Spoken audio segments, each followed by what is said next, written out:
dos motores EA888. Isso, esse caso aqui eu peguei num Audi A4 sedã, segunda geração desses motores, a 888, né? E a dica é interessante porque esse carro ele possui dois interruptores de óleo no motor, né? E o que que aconteceu, né? O cliente entrou no chat, informando que a luz do óleo, ou a mensagem do óleo de baixa pressão estava acesa no painel, né? E ele mediu essa pressão de óleo no veículo e pressão aparentemente ok, a É, pressão estava tudo vamos dar certo, uma né? mostrada aqui, Jackson. Vamos mostrar os dois interruptores como é que são, né?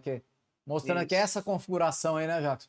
Exatamente. Então, a segunda geração em diante ali, né, ela vai ter esses dois interruptores, né? A primeira geração de motores EA888 só tem um, que é o interruptor de menor pressão, no caso, que é o pretinho ou marrom ali, né? E E esse, como é que você diferencia eles mesmo, Jackson? a principal diferença entre os dois ali é a cor, né? E o código ali dos sensores, né? Porque cada sensor ele vai ter uma pressão diferente de fechamento, né? E ele é um Então, interruptor, né, Jackson? é Aberto e interruptor, fechado. São justamente. dois Isso, interruptores.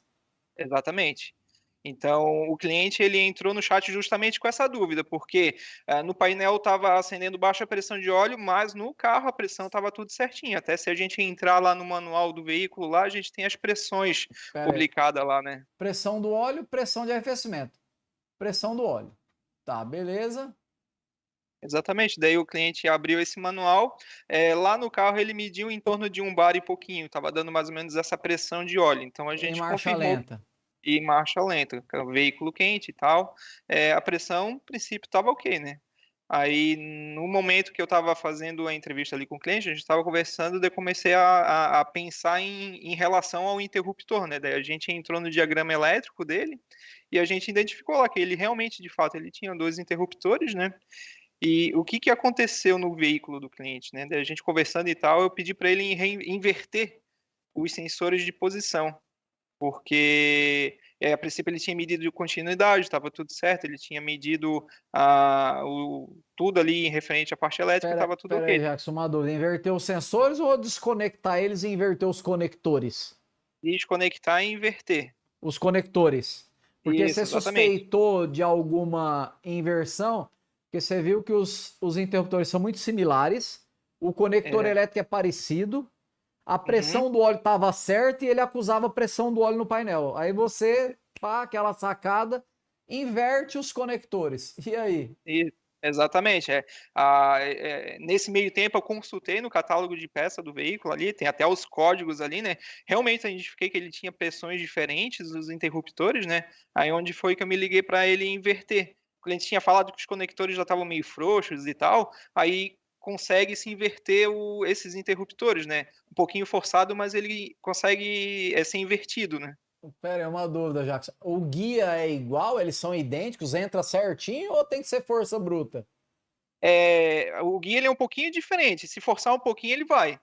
Forçar um pouquinho com uma forcinha razoável, ele Ele vai. vai. É, o pessoal Mas, consegue, viu, pessoal? Pô, mas como é que o cara inverte? Pô, o conector é parecido. Acho que até o fio é da mesma cor, né, Jackson? Tem carro que o fio é da mesma cor. dependendo é a mesma cor. Aham. Então foi feito para inverter, né? Os dois conectores são pretos, o que muda é a cor do interruptor. Do sensor, Aí, exatamente. e aí entra um pouquinho estrangulado, mas entra. E os caras invertem, né, Jackson? Justamente, em uma semana eu peguei dois casos desse aí. Foi bem interessante, assim, porque daí eu já tinha visto essa falha acontecer, né? Aí eu Mas só dei a dica em pros que caras. veículos dá esse problema aí que você já pegou? Todos esses aí? Jetta, toda essa família aí? Jetta, Golf, A3, A4, Mas não é só com esse motor ou é só com esse motor? Como é que é essa história aí, Jackson? o caso que eu peguei é só com o EA888, né? A Ah, segunda geração em diante. tá. Beleza. Até até eu quero trazer um pouquinho sobre o funcionamento, porque, o sistema de lubrificação desse carro, ele funciona um pouquinho diferente do que os outros veículos, né. É bem peculiar o sistema de lubrificação desse carro, porque pelo fato dele ter 2 sensores, ele vai monitorar 2 sistemas de pressão. Ele tem um sistema de pressão de baixa pressão e tem um sistema de alta pressão, né. Um interruptor vai, verificar cada sistema funcionando, né. E lá na bomba de óleo, ela tem uma eletroválvula que faz a alternância entre baixa e alta pressão, né? Quando eu Isso, dou partida, como é que essa eletromóvel deve ficar? Como é que é? Explica, é isso. ligado, desligado? Ela Quando desliga, às dá, vezes, ela trabalha ligando e desligando para aumentar e diminuir essa pressão? Tipo, isso. a bomba deve superdimensionada, eu presumo, e Uhum, quando a exatamente. válvula atua, ela mata a bomba? Como é que é isso aí? Explica melhor, não entendi. Então, como que acontece? Você dá a partida, veículo frio lá e tal, essa eletroválvula que fica na bomba de óleo, ela é normalmente fechada. Então, no momento que você dá a partida, ela aciona essa eletroválvula para o sistema de lubrificação trabalhar em baixa pressão. Ah, Então, sim. no momento frio ou no momento ali onde que o motor, dependendo da temperatura e dependendo da rotação, mais ou menos até uns 3.000 RPM, ele sempre vai trabalhar em baixa pressão de óleo, que é até mais ou menos 1,8 bar de pressão, né?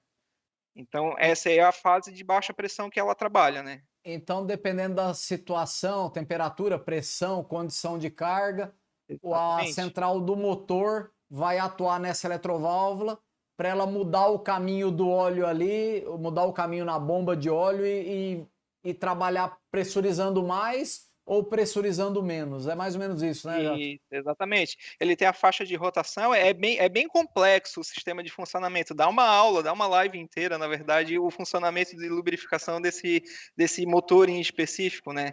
Aham. Mas o mais interessante é a gente saber que no momento onde que ele está trabalhando com rotações até 3.000 RPM, 3.500 RPM, essa eletroválvula ela vai ter que estar acionada, né?